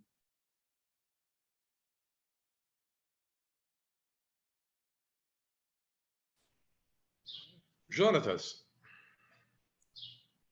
Não, eu acho que você suscitou, com suas perguntas, assim, uma discussão muito interessante, né? Pena que tem um teto, senão a gente poderia ficar aqui conversando. Eu vou tentar, assim, não responder, mas dialogar um pouquinho, né, com essas três preocupações, né? A questão da diversidade de cidades, né? E se o mesmo das áreas metropolitanas tem a mesma lógica para cidades médias, pequenas, né? Eu diria que não. E, assim, as minhas pesquisas sempre estão ligadas a uma relação muito empírica, né? do fazer, né? E há um tempo atrás, no meio dessa confusão toda que a gente passou, né? De desgoverno, né? De desmonte de instituições, eu tive uma oportunidade de dialogar com o pessoal que estava tentando planejar a PNDU, né, Política Nacional de Desenvolvimento Urbano, né? Ana Paula, né, que vinha, um pessoal que vinha lá do Ministério das Cidades, estava lá no Ministério do Desenvolvimento Regional, né, mas estavam fazendo um trabalho muito sério, muito provavelmente porque o ministro deles esqueceu que eles existiam, então eles estavam conseguindo trabalhar, e as discussões públicas que eles fizeram teve a presença, apoio do IBGE, do IPEA, da Ampur, né? Então, foram diálogos muito sérios, com muita gente séria participando, né? E eu estava ali inserido nessa discussão muito para pensar o processo de adaptação das cidades, etc., né? A questão das mudanças do clima, né? E como inserir isso dentro da PNDU. E daí isso levou a várias pesquisas e reflexões, né? Uma delas, primeiro, a PNDU, uma das questões da PNDU era justamente entender essa diversidade de cidades que nós temos, né? Então, com o apoio de estudos lá do IBGE e do IPEA, né, tentando tipificar algumas cidades, que não são mais cidades pequenas, médias e grandes, né? Porque, além disso, tem as regiões, tem as cidades que são metropolitanas e não metropolitanas, tem as cidades médias, mas tem as cidades médias que estão inseridas em redes, tem as cidades médias que estão isoladas, tem as cidades... Então, são várias situações que não é só da questão do tamanho, né, do porte da cidade, né, e sim da sua relação, né, que é regional, né? Então, e certamente isso muda e altera, né, assim como também a disputa de terras, né, do próprio solo urbano. Então, a política de solo, a ausência da política de solo, também vai alterar completamente esses eixos, né, que puderam ser identificados pelo Villaça lá na década de 80 nas regiões metropolitanas, onde tudo isso é mais uníssono, né, e mais complexo do ponto de vista da estruturação do solo fundiário, né? Então, primeiro, assim, existe uma diversidade enorme no Brasil, né? A outra questão que também, por conta desse estudo, veio à baila, e que eu fui fazendo, montei um texto, né, tentando entender o que a gente fez desde 1988, desde a Constituição, né, como políticas nacionais. E as nossas políticas nacionais, elas são setoriais, né? Começa a política do gerenciamento costeiro ali, ainda na Constituinte, né? E desde então vem a política habitacional, política de mobilidade, política de saneamento, né? E que foi uma forma de gestão, assim, como cobrar do município local, né, o ente local, a fazer o seu plano, né, o seu plano de mobilidade. Então, a política nacional de mobilidade faz com que os municípios façam o plano, né, para conseguir ter acesso a recurso. Né? Essa é um pouco a lógica, não só do plano de mobilidade, mas também do plano de saneamento, né? Então, hoje, brincando, você vai num município que fez todos os planos que, desde então, um município está submetido a fazer, ele tem pastas de planos setoriais, né, mas que não conversam entre si, né? A nossa possibilidade de atuação em programas territoriais, né, é bem mais limitado, né? Eu não estou trazendo a solução para isso, né, mas isso um pouco responde o porquê que, por exemplo, Minha Casa Minha Vida, ele se dá, eu concordo plenamente com o que o Jefferson colocou, né, o Jefferson Goulart, né, para distinguir os dois, em relação a Minha Casa Minha Vida, porque dependendo da cidade, as relações são completamente outras, né? A gente viu, mesmo na região metropolitana de Campinas, ali em Avaré, em Americana, você via a Minha Casa Minha Vida implementada ali no centro da cidade, do lado de condomínios fechados, né? Em Maceió, né, eles vão se dar num platô onde estava começando começando mais ou menos, mas já estava bastante avançada a ocupação de bairros populares, né? E o Minha Vida se consolida ali, na verdade, preenchendo os vazios da mancha urbana, o que é bastante diferente, né, como processo, né? Então, as cidades, elas são muito distintas, e entender essas tipologias que nós temos no Brasil, acho que é uma forma de começar a pensar programas mais específicos para esses grupos de cidades, né, que são distintos, né? E eu acho que o plano diretor ele vem um pouco nisso, né? Porque o plano diretor ele traça todas as estratégias, né? Mas essa setorização de políticas nacionais ela vai refletir no município uma setorização na prefeitura também, as diferentes secretarias que às vezes não conversam entre si, né? A ponto da gente, no Rio de Janeiro, encontrar assim, 5 projetos de 5 secretarias diferentes para o mesmo lugar, e elas não terem conversado entre si, né? Isso acontece nas cidades maiores e também nas cidades menores, entendeu? Então não é uma questão só de porte, né? Alguns trabalhos, alguns programas a gente tem de base territorial, né?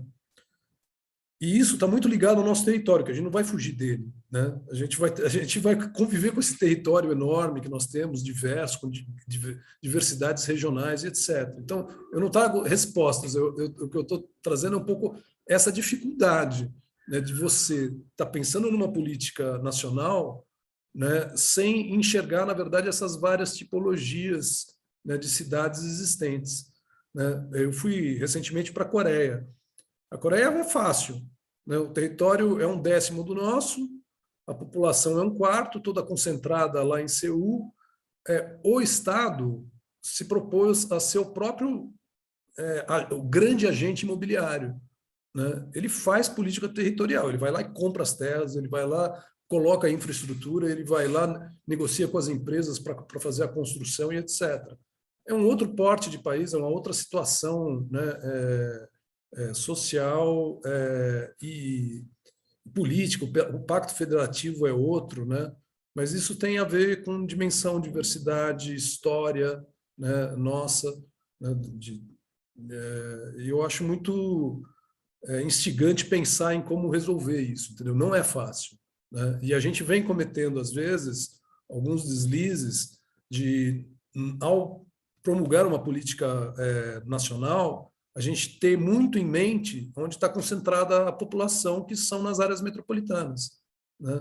E daí grande parte do nosso território e 25% da população, né, ela fica um pouco à margem dessas políticas nacionais, né? Eu acho uma grande dificuldade, um desafio mesmo, né? Tem que estudar melhor isso, né? Muito bem. Pessoal, não identifico aqui nenhuma inscrição. Acho, então, que nós podemos concluir. Mesa boa é assim, vai rápido e a gente sai com mais perguntas do que respostas, né? Temos a agenda de pesquisa. Muito bem, parabéns a todos, muito obrigado. Convido a todos para permanecerem para as demais atividades. A gente tem sessões agora de lançamento de livro e logo depois, na sequência, a mesa redonda, se eu não me engano. Acho que é isso. É isso mesmo. Muito bem, prazer, um abraço a todos. Obrigado, prazer. Obrigada. Bom evento. Boa continuidade a todos. Gente. Bom mês. Tchau, tchau. Obrigada. Tchau, tchau.